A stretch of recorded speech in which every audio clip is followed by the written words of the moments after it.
The United Nations Security Council rejected two proposed resolutions to Venezuela's humanitarian crisis Thursday. This comes just days after Venezuelan President Nicolás Maduro detained a group of U.S. journalists following an interview about economic instability in the country. Univision journalist Jorge Ramos says Maduro ended the interview when he confronted the leader with a video showing a group of Venezuelans foraging for food in a garbage truck.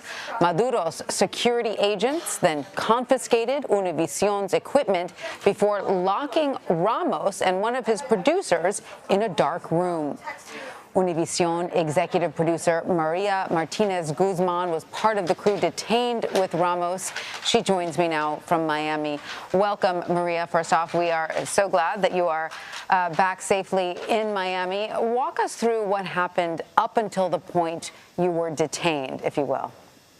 Hi, Tanya. Thanks for having me. And first, I want to clarify that just before I got here, I was hearing what they said in the United Nations Ambassador Moncada, and that's incorrect. He said that they had already returned our equipment and all our stuff, and that's totally false. Up to date, they have not returned a single thing, whether it be our tapes or whether it was our equipment. So that's totally false, and I just wanted to clarify that what they had said in the United Nations was a lie. Right. Just a pure lie. Good to know. Good to know. And in fact, the interview in question has not been returned as well, correct? No, nothing has been returned. Absolutely nothing.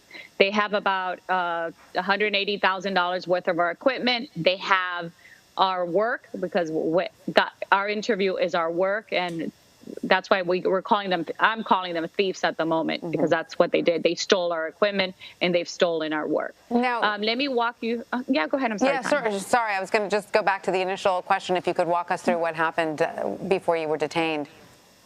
Absolutely. The interview was set to happen around 2:30 p.m. on Monday.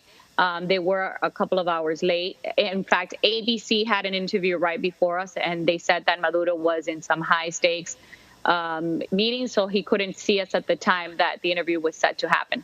So, but they said, go outside, take some lunch, and when you come back, we're going to do the interview around 6 p.m., 6:30 Caracas time. Caracas time is an hour ahead of Eastern time, so it was about 5:30 in the States, in the East Coast of the States.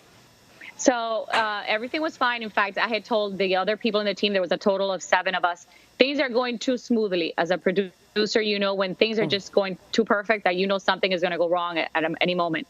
And they have been very nice to us. They have been very polite. We had been given access to Miraflores. Miraflores is the equivalent of the White House here in the States. We all went in.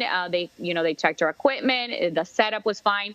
Right up to the moment of the interview, I would say about 10 minutes before, they said that I had another junior producer on board, and they said, well, only one of you guys could be sitting right up front in order to make sure that the interview was going well. I said, well, we needed both. They started arguing with us. I said, okay, fine, we'll have her do it so she can log the interview. And I stayed a few paces back by the side of each one of my cameramen. We had 4 cameramen. They had another person, a Maduro regime camera person, standing right next to our cameraman. Right from the beginning, everything that we did, they checked. We wanted to mic up, obviously, Maduro as well as Jorge Ramos. They refused that part. They said they had to provide their own audio. We agreed to that. And right from the time the interview started, it was a very contentious sort of interview. If you know anything about Jorge Ramos, you're not going to get a free ride. That if you're sitting down with him, you're going to get tough questions. It doesn't matter if you're President Trump or if you are Maduro. He's going to be very fair, but he's going to be tough. His first question was, what should I call you, dictator or president? And, and right from the beginning, right from the get-go, it all started going downhill. Those 17 minutes, it was back and forth. And what triggered for Maduro to just get up from the interview was when Jorge actually showed him video that Jorge himself had taken the day before of 2 young men who were eating from a garbage truck. Yeah. Up to the moment that Jorge showed him the video, they had denied that was ever happening in Caracas. I just want to point out to our viewers that this is the very video that they are seeing right now, the video that Jorge Ramos showed Maduro of these young people eating out of the garbage truck. this video at least made it out, correct? Correct, because actually, since it was done the day before, we had sent it the day before. We shot with our cell phones, and that's why it made it out. That day, we shot video of these kids, as well as we went into a hospital just with our cell phones, and we managed to document what was really happening in Caracas, which is people that dying of hunger. They didn't have the basic necessities. They didn't have any food or medicine, and these are the type of things that really bothered Maduro when Jorge confronted him with the evidence. I mean, this is what we had seen. That garbage truck was about 2 blocks away from our hotel. It wasn't anywhere in a bad side of town. It wasn't somewhere, hidden in Caracas. It was right on the open, again, 2 blocks away from the most exclusive part of Caracas. And Maria, your team was detained for more than 2 hours after Maduro abruptly ended the interview. What happened when you were released? Well, let me take you back a little bit. As soon as he left, instead of just, let's say if you don't like an interview and you think you went through a tough interview, take off your mics, but that's still our work. I mean, what's the worst thing that could happen? The world sees it, and everybody here, you take for yourself what you see, and as objective journalists, and the people can say if they liked it or not. What made us outraged was they absolutely said, confiscate their equipment. Don't let them walk out of here with their work. And because we did not authorize this type of interview, we didn't authorize this. That's ridiculous. As you know, that once you sit down with somebody, Tanya, you're a journalist. Yeah. Nobody can tell you what to ask. You said the only thing that was there they invited us there. We couldn't have gotten into the country. They wouldn't have provided the visas for us to get into the country, so that they didn't authorize this type of interview. We still, to this day, not really sure what they meant.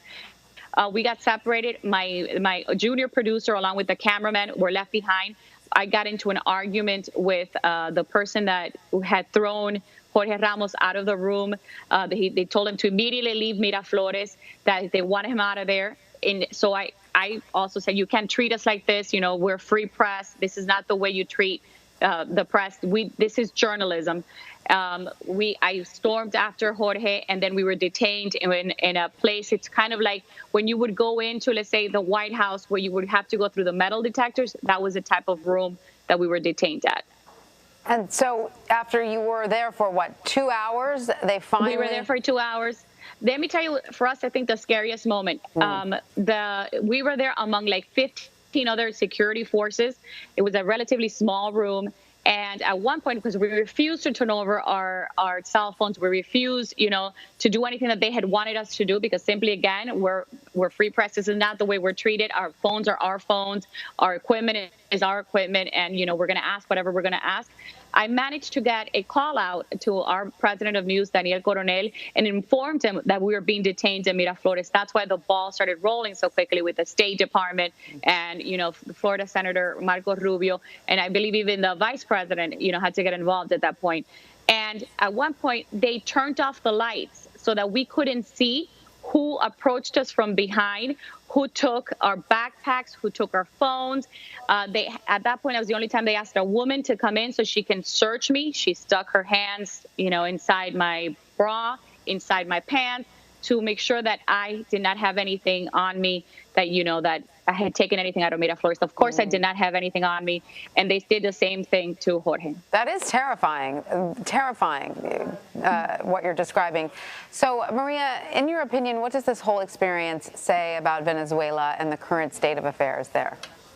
What it tells me is that that's a dictatorship. Ramos ended the interview, I think, with the perfect phrase. He told Maduro, this is not what this is not a democracy. This is a dictatorship. A dictator does what you were just doing. Too bad. You will probably never get that interview back. Have you been in contact with anyone from the Venezuelan government since this episode? We have. We are continuing to effort getting our stuff back. Our stuff is our equipment, our work that, again, they stole. And we are going through the U.S. government, the Mexican government, because there were Mexican nationals also as a part of our team, and they've stolen equipment from them as well. Mm-hmm. And we're doing everything possible to make sure that somehow, some way, we get this interview back, and the world can determine for themselves what type of interview it was. Absolutely. Well, Maria Martinez-Guzman, thank you so much for sharing your story with us. Thank you, Tanya, for having me. It's a pleasure.